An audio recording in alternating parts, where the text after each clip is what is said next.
కాశీపట్టణంలో వారాహి దేవత ఇప్పుడు కూడా చీకటి పడగానే కాశీపట్టణం అంతా తిరుగుతుంది.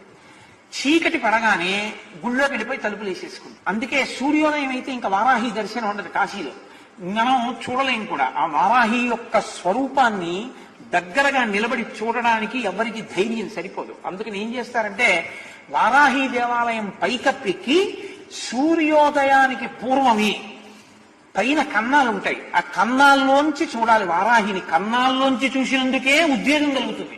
అలా ఉంటుంది ఆవిడ స్వరూపం.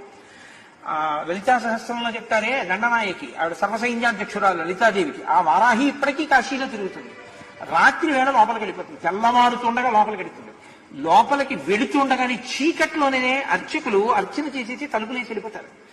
ఎవరైనా చూసేవాళ్ళు ఉంటే పైనుంచోసారి లోపలికి చూసి వెళ్ళిపోతారు.